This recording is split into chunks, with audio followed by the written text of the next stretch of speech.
এখানে বলছে 1 plus 3 plus 5 plus dot dot dot dot plus 2n minus 7 equal to what, অর্থাৎ এই সবগুলো যোগ করলে কত হবে।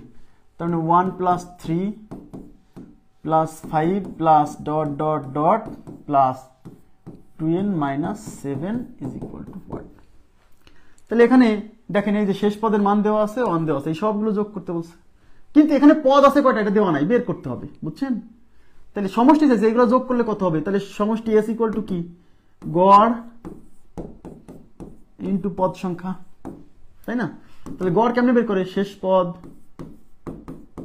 যোগ প্রথম পদ ভাগ 2 ইন্টু পদ সংখ্যা কেমনে বের করে, শেষ পদ বিয়োগ প্রথম পদ ভাগ সাধারণ অন্তর কত, 3 মাইনাস 1 মানে 2 প্লাস হচ্ছে 1। ওকে, তাহলে 2n মাইনাস 7 থেকে 1 গেলে কত, minus 6 divided by 2 into 2n minus 7 minus 1 মানে 2n মাইনাস 8, নিচে 2 প্লাস হচ্ছে 1, উপর থেকে 2 কমন আছে, তাহলে 2 কমন নিলে n মাইনাস 3, নিচে হচ্ছে 2 ইন্টু উপর থেকে 2 কমন আছে, তাহলে 2 কমন নিলে n মাইনাস 4, নিচে হচ্ছে 2 প্লাস হচ্ছে 1, এই 2 ক্যান্সেল, এই 2 ক্যান্সেল, এখানে থাকলে n মাইনাস 3 ইন্টু এখানে n মাইনাস 3, আর এখানে কত, উপরে n মাইনাস 4, আর এই সাইড আছে প্লাস 1, সাইডে কত প্লাস 1, ঠিক আছে। আর নিচে এই যে কিছু নাই মানে 1 আছে, ভাগ করলে কি না করলে কি, তাহলে n minus 3 into n minus 4 plus 1 মানে n মাইনাস 3, তাহলে n minus 3 into n minus 3, তার মানে n মাইনাস 3 এর হোল স্কোয়ার। কত সহজ না, এক নিয়ম দিয়ে সব অঙ্ক হয়ে যাচ্ছে, এটাই তো ভালো।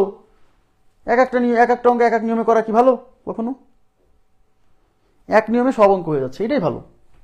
গড় ইন্টু পদ সংখ্যা সমষ্টি বের করার দারুণ একটা ফর্মুলা, গড় ইন্টু পদ সংখ্যা।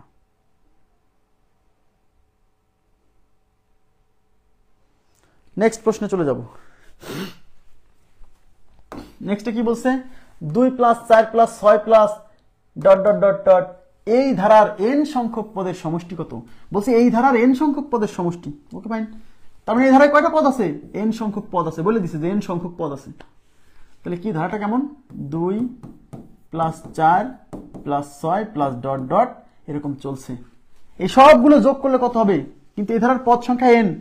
সমস্যা হলো এই শেষে কত আছে, শেষ পদের মান এই অঙ্কে দেওয়া নাই, তার মানে এবার আপনাকে এই শেষ পদের মানটা বের করতে হবে, কারণ শেষ পদ না থাকলে তো আপনি গড়ের মান বের করতে পারবেন না। গড় মানে শেষ পদ যোগ প্রথম পদ ভাগ 2, তাহলে গড় বের করতে গেলে শেষ পদ লাগবে, যেহেতু এই প্রশ্নে শেষ পদের দেওয়া নাই, খালি ডট ডট দিয়ে দিছে, তখন আপনাকে এই শেষ পদ মানে n তম পদ বের করতে হবে।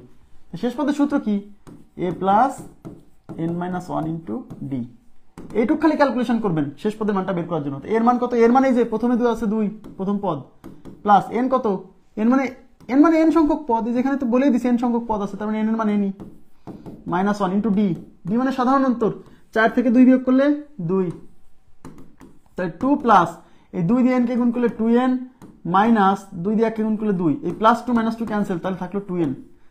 তার মানে এই প্রশ্নে এই শেষ পদের মান হচ্ছে 2n। দেখছেন এক এক সময় এক এক রকম আসতেছে, শেষ পদের মান এক এক সময় এক এক রকম, এই জন্য আন্দাজে মুখস্থ করা যাবে না। তাহলে শেষ পদের মান কত, 2n। আমি শেষ পদ পেয়ে গেছি, এবার সমষ্টি s ইকুয়াল টু কি, গড় ইন্টু পদ। গড় মানে কি, শেষ পদ যোগ প্রথম পদ ভাগ 2 ইন্টু পদ সংখ্যা, এখানে পদ সংখ্যা কত বলাই আছে, এখানে n সংখ্যক পদ, তার মানে এখানে n বসাবেন। উপর থেকে 2 কমন আছে, উপর থেকে 2 কমন নিলে থাকবে n প্লাস 1, নিচে 2 তার সাথে আছে n, এই 2 দিয়ে কাটা, তাহলে n প্লাস 1 ইন্টু হচ্ছে এই n কে গুণের ক্ষেত্রে এই n কে সামনে আনছে আর n প্লাস 1 কে পিছনে দেখাইছে, গুণের ক্ষেত্রে আগে পিছে ব্যাপার না, তো n কে সামনে দিলাম, n প্লাস 1 কে পিছনে দিলাম, n ইন্টু n প্লাস 1, এটাই উত্তর, n ইন্টু n প্লাস 1। দেখছেন এক নিয়মে সব অঙ্ক হয়ে যাবে। সেই নিয়ম কি, সমষ্টি বের করার একটাই সূত্র, গড় ইন্টু পদ সংখ্যা, এক সূত্র দিয়ে সব হবে।